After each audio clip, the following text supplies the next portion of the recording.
Magandang dito na tayo sa Ascon Room. Dito na papasok yung Atty. Vic Rodriguez, ang ating future senator. Number 56 sa Bangka. Yung magtatanong, magpapakilala lang muna kung anong media name niya, tapos media outlet. Then sa kanya dito yung brief statement lang. Brief statement. Good afternoon, Pagadian Media lahat, no?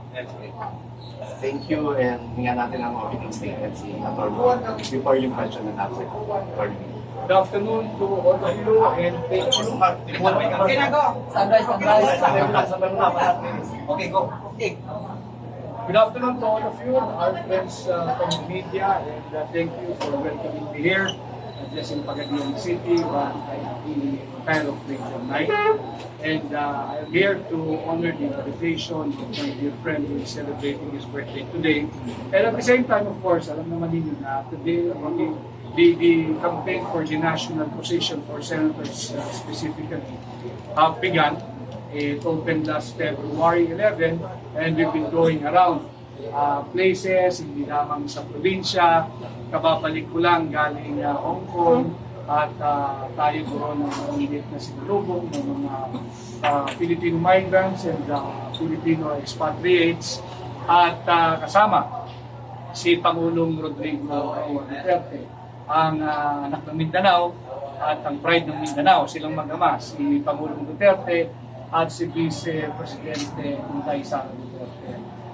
Yesterday is more of pasasalamat sa ating mga overseas Filipino workers, pasasalamat din kay Pangulong Rodrigo Duterte dahil patuloy yung kanyang pagmamahal sa Pilipino, pagmamahal sa Pilipinas sa kabila ng patuloy na political persecution na kanyang dinaranas.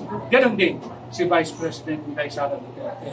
And I'd like to thank again our overseas Filipino workers and Filipino migrants based not just in Hong Kong, not just in Macau, not just in mainland China, but yesterday's event, kakaiba yun dahil hindi lang siya based sa Hong Kong, hindi lang siya nationwide sapagkat simultaneous yung live streaming, kung hindi siya worldwide.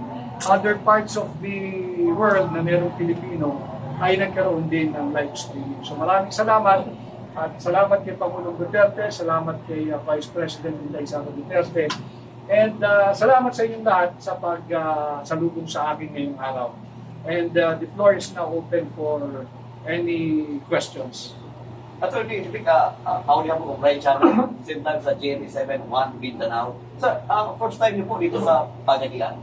Well, for this campaign, yes. But I've been here in the past campaign, and dati nang nagpunta rito. But now it's different because I'm no longer behind the scene. I'm the one who is running.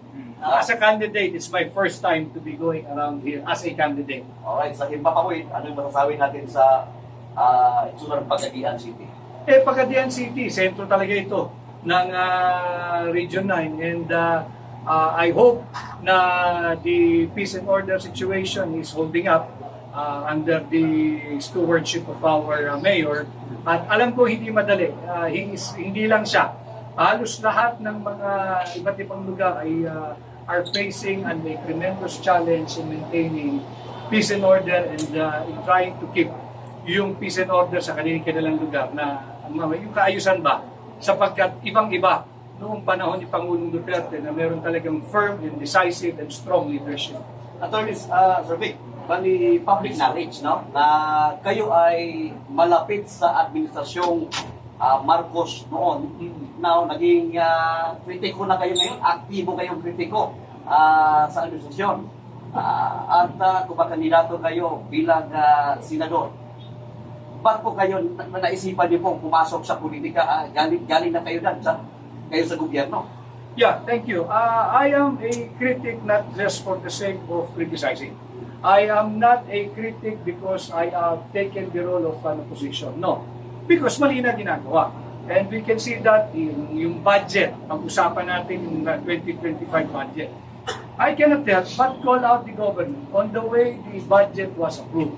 Itong 2025 budget, if I may describe it, the way I have described it, ang 2025 budget is a product of a very poisonous legislative process. You do not pass a 6.325 trillion pesos worth of budget based on blanks, based on many blank items in the bicameral conference committee report. There are 28 items left in blank doon sa BICAM report. At ang halaga niyan, base doon sa blanco ay 241 billion pesos. Hindi ganyan ang masinop na pagtrato sa taxpayers' money. Pera niyo yan eh. Pera ng bawat Pilipino yan. And I'm speaking out as a Filipino. At kaya ako tinanggap ang hamon na pamunuan ang tunay at maisog na oposisyon sapagkat hindi natin kayang pabayaan na magpunta lamang sa korupsyon yung pera ng mga Pilipino. Kawawa ang kabataang Pilipino. Kawawa yung darating pangsading lahing Pilipino kung hindi natin gagawin yung ating maliit na ambag sa nation building. And marami nagtatanong, where is our country going now? Simple lang ang aking sagot. You do not expect to arrive at the right destination when the direction is heading towards the perdition, if we are not yet in perdition.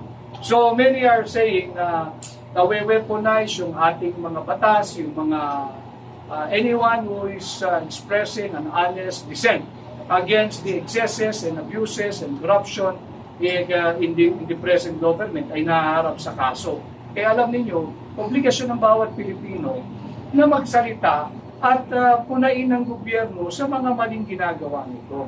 At yan ay protektado under Article 3 of our Constitution sa ating Bill of Rights. Nakahana yan, yung ating karapatan na yan. So, I think the government should not be harnessed to run after those who are expressing honest dissent against the administration.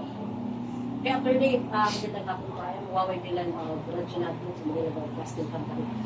Madalas so, narinig natin pag may cabinet official na nag-resign, may nakikita mo ngayon, mostly hindi naman tumatakbo.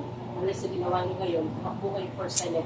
May we know, is it just your personal will na kayo tumakbo o merong tao nag-push sa inyo na tumakbo, especially on the side of Bisaya? No. Walang hindi factor ang ating butihing pangalawang Pangulo sa aking desisyon na tanggapin ang hamon na pamunuan ang tunay at mailusog na desisyon. Hindi rin si Pangulong Duterte, although he is among those who really encouraged me to run for Senate. Ako personally, I feel more comfortable na tumutulong.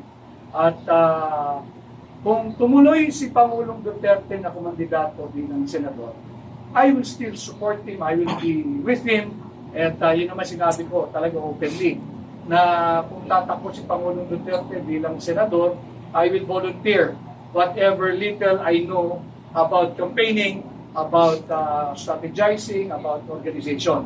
Pero hindi nga siya sumabak nga sa national campaign at tinanggap ko yung hamon na pamunuan yung tunay at pangisog na oposisyon kasama yung maisog. Ang maisog ay hindi naman ito political party, but a social movement calling for transparency, accountability, peace, and security. Anong sistema sa pangangapanya po yun ngayon? Kasi sa administrasyon, parang buo sila lagi. Kaya parang I am running as an independent, although I am adopted by the party of President Duterte. guest candidate. Adopted candidate. Adapted kami. Oo, pero may mga events na kami magkakasama, kagaya nung ginawa kahapon sa Hong Kong. Pero may maraming mga campaign na ako lang dahil independent nga yung akin, yung sa hakbang bumay. So, maraming challenges, logistically, maraming kaming funding, but it's a different thing when you go out at makikita mo yung sentimento ng tao na I am warmly accepted wherever I go, and I think because I'm able to bring the message na yun din ang sentimento ng ordinaryong Pilipino na nagpapahayag ng kalabisan pagdating sa korupsyon, sa droga, sa criminality, yung patuloy na pagtaas sa mga pangunahing presyong bilihin at yan nga, yung inflation, unemployment, underemployment. Attorney, mula sa Malacanang, iniwan ninyo, tapos lumipat kayo sa kampo ni Duterte, at di makakailan na kayo din ay sumali, andun din sa Maisog nung nag-rally nagkaroon ng rally at tinawag na pangag ni Duterte si PBBM. Hanggang ngayon po ba, sir, may galit po ba kayo sa administrasyon o talagang tinutumbok nyo lang yung tuwid na Wala akong galit sa administrasyon. Wala akong personal na galit sa administrasyon. Ang pinag-uusapan natin dito, even if you try to review all my past statements, my statements are all issue-based. At ang pinupunto natin dito, kaya una tayo nagsama-sama kami sa Akbang ng Maisog noong January 28 of 2024 because we were opposing yung huwad na People's Initiative, yung Peking Charter Change. Doon kami nagsama-sama, linabanan namin yan. Tatandaan ninyo, let us take a little step back. Yung ayuda, una nilang ginamit yan para doon sa Peking People's Initiative. Pang-entice, pang-engganyo. Maggagather sa malaking venue, mamumudmud ng ayuda, papipirmahin ng attendance sheet.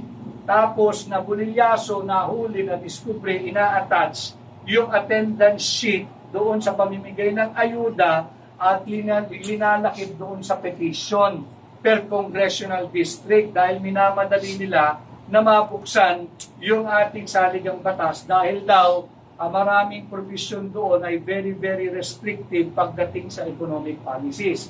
And again, mga kababayan, noong 2020, latter part of 2023, and first 2 months until the third month of 2024, ang sinisisi nila bakit mahirap ang Pilipinas at maraming mahihirap na Pilipino dahil daw yung restrictive economic provisions of our Constitution, which truthfully, hindi naman nila ma-pinpoint with clarity, with precision, with accuracy, alin doon ang gusto nilang buksan, amyendahan o revisahin o i-repeal. So yun ay pagtatangka lamang, cover lamang, pero talagang layunin ay palitan yung anyo ng ating gobyerno from presidential to parliamentary. Yan ay linabanan natin kasama ang mamamayang Pilipino and meron nga lumabas na survey. The people have responded, February of 2024, 88% of the Filipinos who have responded in that survey ay sinabing ayaw nila na pakialaman ng kahit na sino ang ating saligang batas. Ayaw nila ngayon, ayaw nila kahapon, ayaw nila bukas, ayaw nila sa darating na panahon. Ayaw nila. Kanya na hinto pansamantala yung huwad na chapter change gamit ang huwad na People's Initiative. Attorney, Kenneth Bustamante from RMN. Ay, Kenneth. Ano ang pinakaunang batas na isusulong mo sa Senado na ikakabuti ng mga pagadianon sa Sambusoryans kung ikaw ay bigyang halad na maluklok sa... Unang-una bilang senador ninyo, ang una kong tatrabahuin ay maging bantay at mata at tinig at tenga ninyo sa Senado. Papantayan natin yung taunang budget. Yung taunang budget is one of the, if not the, most important piece of legislation that Congress will have to pass year in and year out. Dahil yan yung funding ng government. Babantayan natin yan sapagkat ako'y naniniwala na ang simula at katapusan, ang ugat ng korupsyon at kahirapan ng maraming Pilipino ay ang korupsyon na nagmumula sa ating taunang budget. Again, let me take you back to the present. Look at how they mangled the 2025 budget. Look at how the Vice-Cam hijacked the NEP, the National Expenditure Program. Yung spending proposal coming from the Executive Department. Yung 2025 budget, ibang-iba na yung itsura nung pinakialaman ng Vice-Cam. And I call it Vice-Cam because nagpasa sila ng 2025 budget base sa mga blankong items sa Bicameral Conference Committee report. And that is not an ordinary piece of report. that is not an ordinary piece of paper. Yung Bicameral Conference Committee report, final, approved, ratified, signed by both members of the Senate contingent and the House of Representative contingent. So hindi mo pwedeng sabihin walang ordinaryong papel yan, hindi mahalaga yan. Napakahalaga yan. Yan ang haligi, yan ang pundasyon, yan ang puso ng ating taunang budget. So paano sila nakapagpasa ng taunang budget kung yung mismong haligi, yung pundasyon, yung puso ng taunang budget ay bangko? Pangalawa, dahil nakita na natin kung paano sinasalaula yung proseso at itong ang 2025 budget, again, I will describe this as a fruit of a very poisonous legislative process. So kinakailangan na natin ibaba yung threshold ng plunder law, yung batas laban sa pandarambong, yung batas na humahabol sa mga mandarambong. Sa kasalukuyan, bago ka makasuhan ng plunder o violation of plunder law, kinakailangan ang nananakaw mo na ay hindi bababa sa 50 million pesos. Yan ay isang malaking kalokohan. Sapagkat ang pagnanakaw ay pagnanakaw. Lagi mong ginagawang halimbawa, bakit yung mga nagnanakaw ng sobra-sobra pera natin mga Pilipino dyan sa gobyerno? Pagka pinatatawag ka, ang tawag mo sa kanila ay honorable and you have to address them as your honor or your honors. Bakit ang isang tao, ang isang ama na sakto lang or madalas ay kulang pang kinikita dahil hindi na niya matiis yung nagugutom niyang pamilya, napilitan lang magnakaw ng isang latang sardinas sa isang tindahan. Kalaboso agad ang diretsyo. Ang tawag sa kanya, kriminal. Ang tawag sa kanya, suspect. Isang latang sardinas. Bakit yung nagnanakaw ng milyon-milyong piso ng pera ng Pilipino? Ang tawag natin, honorable pa rin. Di ba? With security provided by the government. Ang naman nakakita na yung nagnanakaw sa Pilipino, binabantayan pa ng gobyerno. So may proposal, ang aking gagawin. Unang-una, babantayan ng budget. Pangalawa, I will introduce an amendment to the plunder law. I will reduce the threshold of plunder from 50 million to 1 million pesos. Dahil ang pagnanakaw ay pagnanakaw kahit magkano malaki pa yan. At yung pangatlo, aking isusulong pag nagawa na natin yung reduction of the threshold of the plunder from 50 million to 1 million pesos, aking ipapanukala ang pagbabalik ng death penalty sa lahat ng mahahatulan sa kasong plunder ng threshold ay 1 million na lamang at lahat ng taong gobyerno at banyaga, alien or foreigner na mahahatulan at masasangkot sa kasong droga. Let me just explain. Bakit dito sa dalawang kaso lamang?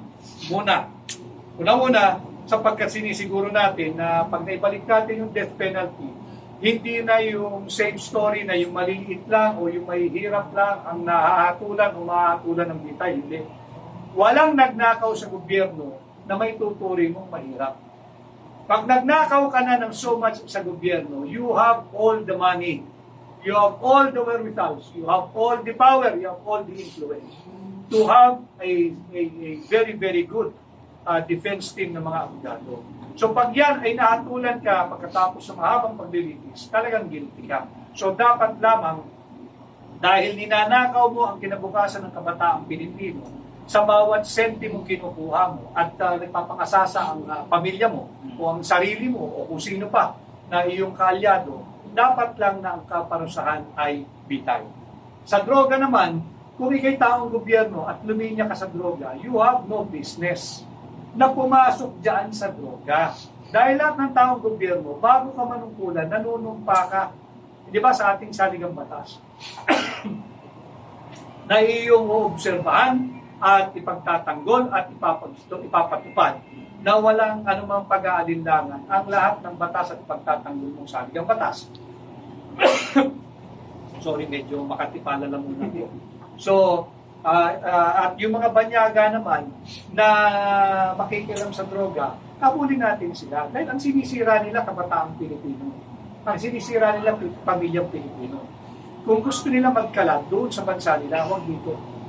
Huwag dito. Tayong mga Pilipino, dapat protektahan natin at ano gain ang ating mga kabataan. Bantayan natin yung ating kabataan, bantayan natin yung pamilyang Pilipino, bantayan natin yung kinabukasan natin lahat. Huwag tayong pumayag na kung ano man ang nationality, I will not mention anymore the nationality or nationalities. Basta't banyaga ka at sisirain mo ang magandang buhay at kinabukasan ng kabataang Pilipino.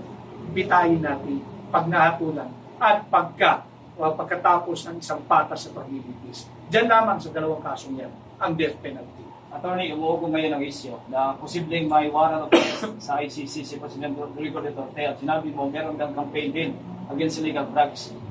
Sa iyong palagay, may jurisdiction ba? Wala. Ang Ang ICC wala. Naririnig ko rin yung ugong na yan. I have no basis or information to say na hindi totoo or totoo. Kagaya ninyo, ako ay naririnig ko lamang din yan, napag-usapan namin nung ako ay nasa Hong Kong kahapon. Subalit, walang jurisdiction ang ICC. Paliliwanag ko, kunin ko yung pagkakataon nito. Ang ICC, papasok lamang yan sa isang tinatawag na failed state. Yung wala ng gobyerno na umiiral, wala ng korte o batas na umiiral. Dito sa Pilipinas, bago ka makapagkaso ng laban kung kanino, usually, i-refer ka pa o sasabihin pa sa'yo ng prosecutor's office, yung mga piskalya, dumaan ka muna sa barangay mo. Bakit? Meron tayong tinatawag na katarungang pambarangay law. Yung conciliation and mediation procedure. Buhay yan. Buhay yan. Kahit saan ka magpunta, may mga kaso na kinakailangan muna ay i-refer ka sa barangay justice system. And you are precluded. Bawal kang dumiretso sa prosecutor's office o sa MTC o sa RTC without satisfying that requirement. Assuming tapos ka na dyan sa katarungang pambarangay. Bukas ang lahat ng opisina ng piskalya na nasa ilalim ng Department of Justice. So, paano magkakaroon ng jurisdiction ng ICC? At pagka sa tingin naman ng Office of the Prosecutor na mayroong basihan, may probable cause enough to convince the prosecutor that it could result in a conviction, magre-recommenda siya ng filing ng kaso, either MTC or RTC. At pag natapos na dyan, pwede ka pang mag-appeal sa Court of Appeals. Yung mga saklaw naman ng ombudsman, depending on your salary grade 27 I think, ng mga nasa taong gobyerno, ang venue mo naman, jurisdiction naman, Sandigan Bayan, bukas din yan. Pag ang atraso mo naman sa gobyerno ay may kinalaman sa hindi pagbabayad ng tamang buwis o tax fraud o tax scam, nandyan din yung Court of Tax Appeals. So, nandyan din yan. Buo lahat eh. Lahat ng baitang ng ating korte, bukas. At ang pinakahuli, yung Korte Suprema. So, saan papasok ang jurisdiction ng ICC? ICC should only be allowed to come in kung sinasabihin na ng gobyerno na wala na tayong umiirna lang na korte, wala ng katarungang pambarangay law, sarado na lahat. But as it is, nag-a-appoint pa rin ang kasalukuyang administrasyon ng mga bagong prosecutor. Nagpo-promote pa rin sila from prosecutor to judge ng MTC. Yung judge ng MTC na po-promote sa RTC, yung iba'y napupuntang CA. Ibig sabihin, bukas ang mga korte, buhay ang hustisya sa Pilipinas. Kaya sinasabi ko, hindi makatarungan na payagang pumasok ang ICC sa Pilipinas. Labag ito sa ating proseso ng batas. Tuloy, nakita natin yung sinasabi mo na dalawang bagay ang gagawin mong batas, nakita natin yung pabantayan ng budget. So ngayon, may nagsulong na kasuhan yung mga part sa naging paggawa ng budget. So sa palagay mo, mayroon kayang mangyari doon kasi yung Sultan ayaw niya na i-ano sa korte. Ako ang nag-file ng kaso tungkol dyan sa budget. I am the one who filed the petition for certiorari and prohibition asking the Supreme Court to declare the 2025 budget unconstitutional. At syempre, sasagutin yun ng abogado ng gobyerno. Sasagutin nila yun in a way and in a manner na papabor sa kanilang depensa. Normal yun eh. Pero yung sinasabi nila na wala kaming personality, ang 2025 budget ay nagmumula sa kada sentimo ng buwis na binabayad ng bawat mamamayang Pilipinong nagtatrabaho. Yan ang ating ambag sa nation building. Ngayon, hindi pwedeng walang jurisdiction ang korte sapagkat ito ay tinatawag na taxpayer suit. Pangalawa, yung mga kasama kong petitioners ay miyembro ng PhilHealth at contribute sa PhilHealth. Kine-question din natin, bakit binigyan ng zero funding or defunded ng PhilHealth for 2025? Sapagkat kung aaralin mo ang source of funding ng PhilHealth, ang source of funding niyan ay specific Republic Act or special law, yung syntax law at yung universal healthcare law. Malinaw yan, hindi pwedeng zero funding yan, hindi pwedeng zero budget. Kaya, siyempre, maintindihan mo naman yung aming katunggali sa kaso, they will just present an argument that will be suited to their legal narrative. But we maintain that there is a case at yan na nga, nagtakda na ng 3 araw sunod-sunod marathon oral argument ang Korte Suprema. Attorney, nabanggit niyo po kanina yung ayuda. Tapos, kung inyong maalala, di ba, nagbaba ng kautosan ang DSWD na bawal ang EPAL sa pamamahagi ng mga ayuda. Nasunod ka ba ito? Hindi nasusunod. Makikita mo yung mga tarpaulin, ang lalaki. Diba?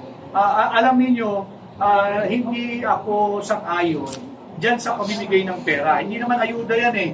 Yang AIX, yang AKAP, hindi naman yan yung ayuda na kahit katulad ng conditional cash transfer. Yung conditional cash transfer, may conditions.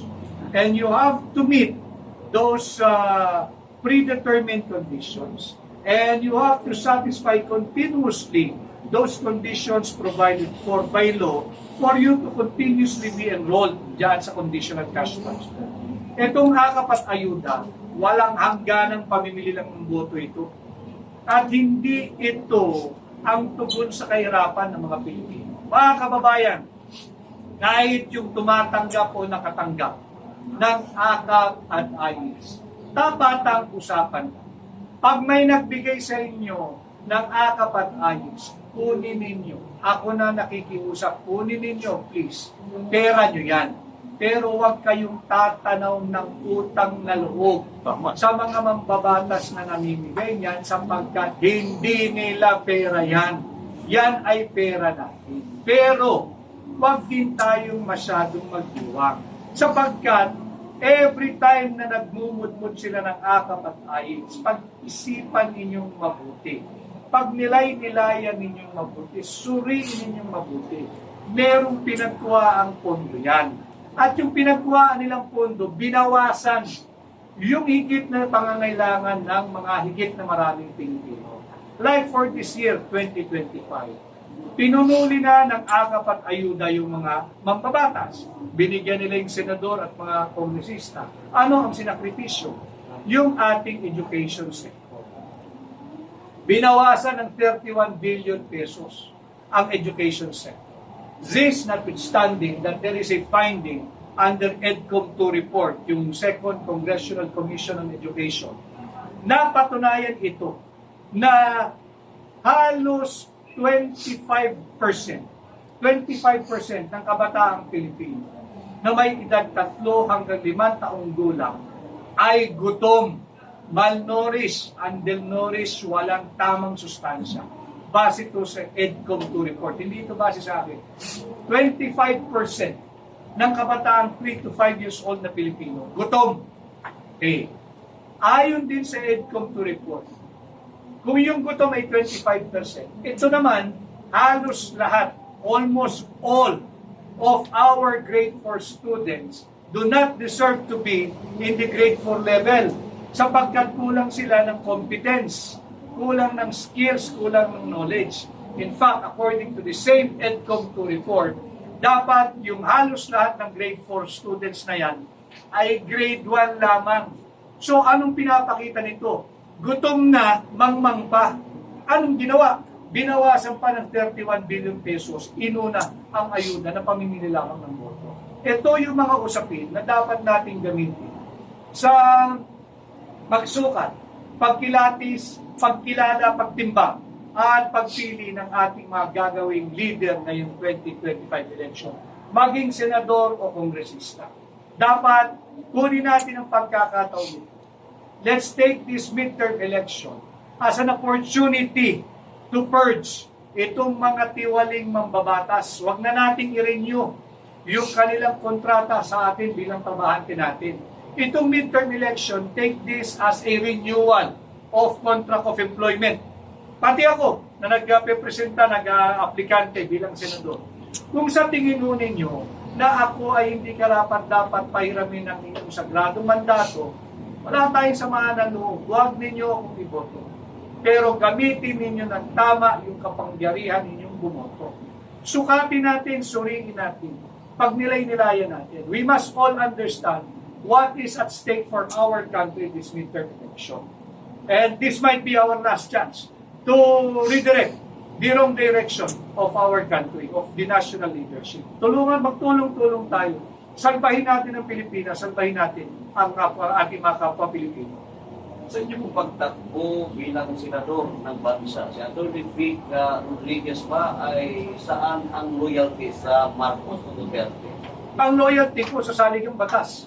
Ang loyalty ko ay sa Republika ng Pilipinas at hindi sa isang partido, hindi sa isang politiko, hindi sa oligarko.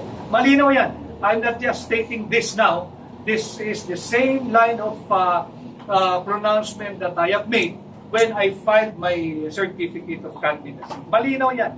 Ang aking katapatan ay sa Republika ng Pilipinas lamang at ang nais kong kapartido at kaalyado kayo sambayan ng Pilipino kung kaya't ako ay kumandidato bilang independent, kasama ko lamang ang Hakbang ng Maisog, hindi sa political party o hindi isang social movement na humihingi sa isang gobyerno, pamunuan at liderato na may pag-aninaw, na may accountability, na may kapayapaan at may seguridad. Attorney, lately, sunod-sunod yung mga cabinet members na resided under PBBM. Expect nyo ba marami pa mag-resign sunod-sunod? May nakikita din silang mali sa administration? I cannot speak for them. I really can't. I know some of them personally, but hindi naman na kami nagkakausap. So, it would be too presumptuous of me to even second guess the reason why they have resigned. Kagaya mo, I just take the information from credible social media source and credible traditional media sources like you. But other than that, ayokong, di pa tayo epal eh. Ayokong magsalita just for the sake of saying something, and it is not my nature and it's not my style to be controversial just for the sake of people talking about me. Hindi lang ka nag-iisa doon dahil bumaba rin si DICT, di ba? At saka yung sa PCO. O PCO. May katanungan ba? Lastly, isang attorney sa disappointment ng mga Pilipino, lalo na dito sa place natin, is kung hindi pagtupad ng PBBM, nabalik 20 pesos yung ating bigas. During that time, you were there to nagsimula si PBBM. Ano ba talagang nangyari? Ano bang senaryo sa pangako ito? Pangako ng barong ito o wala talaga siyang planong implement itong 20 pesos per hour? Attainable yung aspiration na magkaroon ng mababang presyo ng gas, 20 pesos kada kilo. Pero attainable yan kung day one pa lang ng iyong panunungkulan. Tutukan mo na. You go directly to the source. Bantayan mo na yung ating agriculture sector. Kaya nga niya tinanggap o kaya niya kinuha yung pagiging acting secretary ng Department of Agriculture. Pero wala rin naman nangyari. And then, 2023, January, I believe, may isang kongresista na naglaan yung mga nasasangkot sa agricultural product smuggling. At may mga dalawang pangalan doon na malapit sa Malacanang, kaya biglang tinigil yung congressional investigation na yan. So doon mo makikita, hindi sincero yung approach na hindi lang yung bigas kundi yung buong agricultural aspect or industry. Yung pangingisda, yung ating mga livestock, baka, manok, baboy, lahat. Pati yung mga sibuyas, kamatis, lahat ng kabahagi ng industriya ng agrikultura. Mahal talaga ang pagkain ngayon. Kaya nga lagi ko rin sinasabi, I think the best measure na gagawin ng ating mga kababayan, tanungin nyo lamang ang inyong sarili. Kahit kayo, mas marami ubang nabibili ang 1,000 piso ninyo ngayon kesa doon sa 1,000 piso ninyo nung panunungkulan at ang presidente si Pangulong Rodrigo Roa Duterte. Yan ang sagutin ninyo. Mas mura ba ang bigas ngayon kesa noon? Mas mura ba ang pangunahing bilihin noon o ngayon? mas mababa ba ang presyo ng kuryente ngayon o noon? Yan ang ating pag-usapan, yung ekonomiya, yung inflation, unemployment, criminality, yung paglaganap ng illegal na droga na naman, yung kahirapan, yung kagutuman. Yan yung mga issues, hindi yung impeachment. Hindi yung impeachment laban sa anak ng Mindanao, ang pride ng Davao. Itong tao ito, every time I speak about me against this impeachment, unconstitutional impeachment complaint, hindi sapagkat pinagtatanggol ko lamang si Inday Sara bilang ating pangalawang Pangulo, no. Far from it. Kami sa Akbang ng Maisog, lagi kong sinasabi, nananawagan tayo for everyone, especially those in government, to uphold, respect, and defend our Constitution. Bakit natin pananakaw sa ilang elitistang kongresista ang sagradong mandato ng 32 milyong Pilipino? 32 milyong Pilipino na malaya, payapa, demokratiko, at constitutionally elected Inday Sara to be our Vice President. That's 32 million votes. Sagrado yung botong yan. Ang magdedesisyon lamang, initially ay 215 congressmen. Sila ay kinatawan lang ng bawat distrito. Napakahalagang dokumento yung verified impeachment complaint. Kinonsulta ba nila yung kanilang nasasakupan kung dapat silang pumirma dyan o hindi? Naririnig naman natin sa traditional media, sa social media yung paliwanag, kailangan pumirma dahil mawawala ng budget ang distrito. Maling-mali yan. Hindi pwede. Bakit? Nagbabayad ng buwis yung mga mamamayan ng kada distrito. Hindi tayo pwedeng magbayad patuloy ng buwis tapos wala tayong representation in Congress. Hindi maaaring taxes lamang without representation. We all have the right to be represented in Congress as taxpayers. Kaya, kung yung sinasabi ng inyong mga kinatawan o mambabatas kada distrito na sila'y napilitan lamang, hindi nila kayo pinagsisilbihan ng maayos. Sila ay inyong representante. Hindi nila kayo represent yung inyong distrito sa Kongreso. Kung sinasabi rin nila na ito'y party stand, hindi naman partido ang bumoto sa kanila, kung hindi yung mamamayan ng distrito. At nangyari nga ito, the people of every legislative district, of those congressmen who signed the verified impeachment complaint, hindi sila nabigyan ng tamang representasyon. So, take this opportunity, this midterm election, sisantihin na ninyo lahat ng kongresistang pumirma dito sa unconstitutional verified impeachment complaint.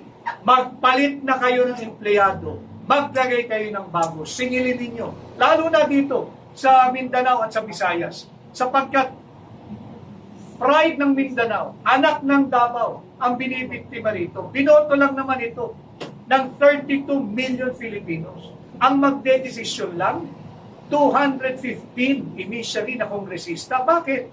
Anong kapangyarihan ninyo? Kayo ba'y nagpatawag ng public hearing sa inyong distrito? Kinonsulta ba ninyo yung inyong mga employer, yung mga mamamayang bumoto sa inyo? Nagpatawag ba kayo ng public consultation? Bakit napakagaang ng kamay ninyong pirma lamang ng pirma? Dahil daw party stand? Hindi naman partido ang bumoto sa kanila yung mamamayang Pilipino. Kaya ulitin ko, nasa sa inyo. Kung sa tingin ninyo mas mainam ang buhay ngayon, di ibalik ninyo. Pero kung sa tingin ninyo na hindi na tama at dapat nang tuldukan ang pambubudol ng mga nagsasamantala sa ordinaryong Pilipino, sisantihin na ninyo yung mga kinatawan ninyo na hindi kayo kinatawan sa Kongreso. Alright, wala na. At least, narinig natin lahat. At salamat, Attorney Vic Rodriguez, sa iyong oras na hinagi sa amin. Now, baka may pahabol po kayo. Ako magpapasalamat sa inyo at sa iba't iba ninyong mga taga-subaybay. At alam naman po ninyo na I'm running as an independent. Yet, as I have said, ako'y inampon ni Pangulong Rodrigo Duterte bilang isa sa kanyang kandidato.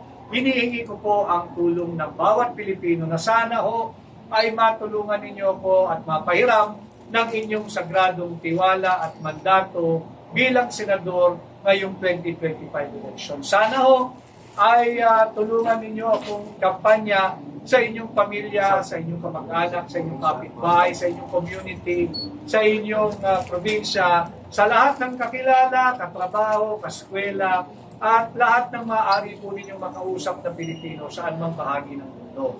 Ngayong pong 2025, sana ho sa tulong ninyo, maghatid tayo ng bago sa Senado. Ako po muli ay si Atty. Vic Rodriguez, number 56 sa Malota. Madali kong tanda yung numero. 56. Hindi po utang, hindi pa utang, hindi pa bigat. Tatuhin niyo po yung number 56 o 56 bilang isang puhunan tungo sa higit na mabuting pamunuan papunta sa higit na mabuting lipunan. Atty. Vic Rodriguez po, Pilipino, abogado, maisog. Maraming salamat at magandang hapon po.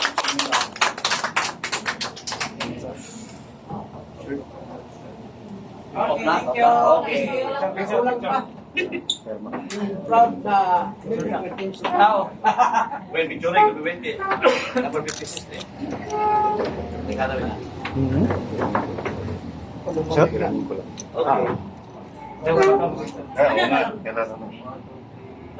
Tayo.